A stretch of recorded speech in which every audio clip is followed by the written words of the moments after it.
በቴህራን የሚደገፈው የየመን ሀውቲ አማጽያን በቀይ ባህር መተላለፊያ የአሜሪካና የሌሎች ሀገራት መርከቦች ላይ ላደረሱትም ይሆን ለሚደርስ ማንኛውም ጥቃት ኢራን በቀጥታ ተጠያቂ ናት ያሉት ፕሬዝዳንት ዶናልድ ትራምፕ የሚጠብቃት መዘዝም ከፍተኛ መሆኑን ተናግረዋል። ሀውቲዎች የሚተኩሱት እያንዳንዱ ጥይት ከዚህ በኋላ ከኢራን ጦር መሳሪያና አመራር የተተኮሰ ተደርጎ ይታያል።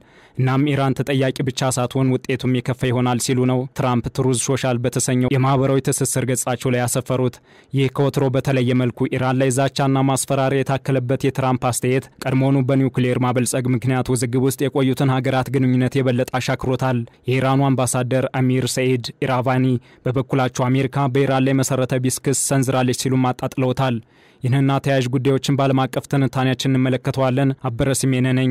የአሜሪካው ፕሬዝዳንት ዶናልድ ትራምፕ የየመን ሀውቲዎች በዓለም አቀፍ የመርከብ መስመሮች ላይ ጥቃት መሰንዘራቸውን የሚቀጥሉ ከሆነ ኢራን የከፋ እርምጃ እንደሚከተላት አስጠንቅቀዋል። በኢራን የሚደገፉት አማጽያን በሁለት ቀናት ብቻ 3 ጊዜ የአሜሪካ አውሮፕላን ጫኝ መርከብ ላይ ጥቃት መሰንዘራቸውን የሚናገሩት ትራምፕ በሀውቲዎች ለሚተኮሰው እያንዳንዱ የጦር መሳሪያ ኃላፊነቱን የኢራን አመራር መውሰድ አለበትም ብለዋል።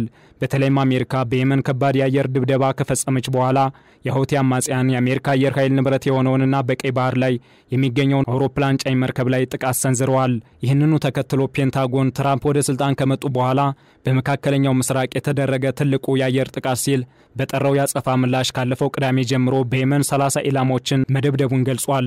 ትራምፕም ቢሆኑ በቱርዝ የማህበራዊ መድረካቸው ካሁን በኋላ ከሀውቲዎች የሚተኮሰው እያንዳንዱ ሚሳኤል ከኢራን ጦርና አመራር የተተኮሰ እንደሆነ አድርገን እንቆጥረዋለንም ብለዋል። የሚሰጠው ምላሽም አስከፊ ይሆናል ሲሉም ዝተዋል።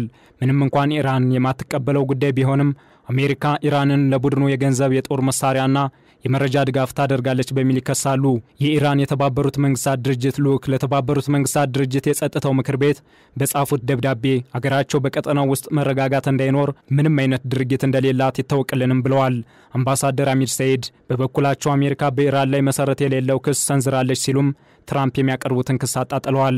ይህ የማይዋጥላት አሜሪካ ቀድሞውኑ ስታስፈራራና ስትዝት የቆየች ቢሆንም ለፍልስጤማውያን ድጋፍ ለመግለጽ ብሎም የእስራኤልን ድርጊት ለመግታት ጥቃት መፈጸሙን አጠናክሮ እንደሚቀጥል ባስታወቀው የሀውቲ አማጺ ላይ የበቀል እርምጃ እየወሰደች ትገኛለች። በቅርቡም በቀድሞ ፕሬዝዳንት ጆ ባይደን ከተፈቀደው ጥቃት በተለየ ሰፊ ኢላማ ላይ ያነጣጠረ ሲሉ የፔንታጎን ባለስልጣናት የጠሩትን የአየር ላይ መጠነ ሰፊ ጥቃት አሜሪካ ፈጽማለች። ሌተናል ጀነራል አሌክስ ግሪንኮች እንደሚናገሩት ከሆነም ጥቃቱ የሀውቲ ሰው አልባ አውሮፕላን ባለሙያዎችን ያካተተ ነበርም ብለዋል። ከ53 በላይ ንጹሃን ዜጎች እንደተቀጠፉበት የተነገረው የአሜሪካ ጥቃት ሌተናል ጀነራሉ ግን በሰላማዊ ሰዎች ላይ ጉዳት ስለመድረሱ ምንም አይነት ተጨባጭ መረጃ የለውም ሲሉም ተደምጠዋል።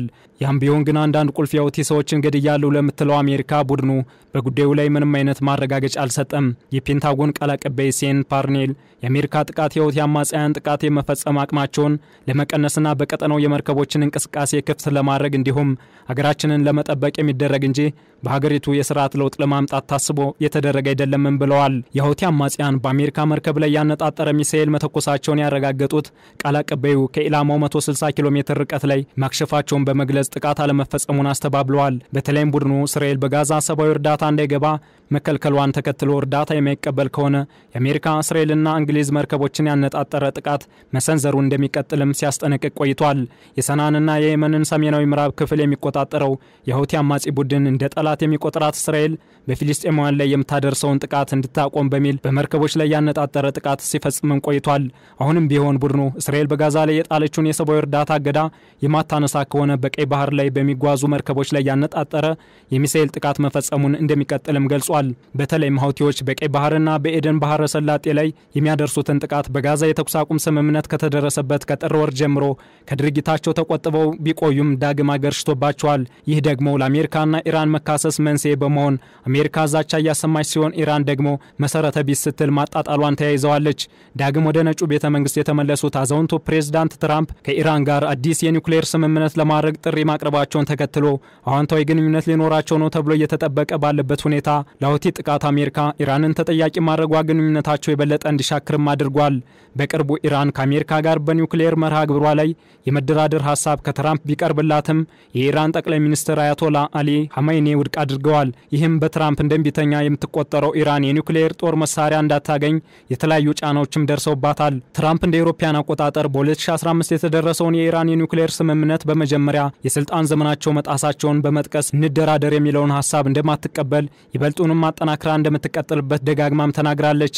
በኒውክሌር ተቋሞቿ ላይ አንዳች ጥቃት አሜሪካ ብትሰነዝር ያጸፋ እርምጃ እንደምትወስድ ማስጠንቀቃለች። ኢራን ጦርነትን አትፈልግም፣ ነገር ግን አሜሪካኖች ወይም ወኪሎቻቸው የተሳሳተ እርምጃ ከወሰዱ ምላሻችን ወሳኝና እርግጠኛ ይሆናል። እናም ተጎጂዋ አሜሪካ ናት ሲሉ የኢራኑ ሃይማኖታዊ መሪ አያቶላ አሊ ሐማይኒ ተናግረዋል።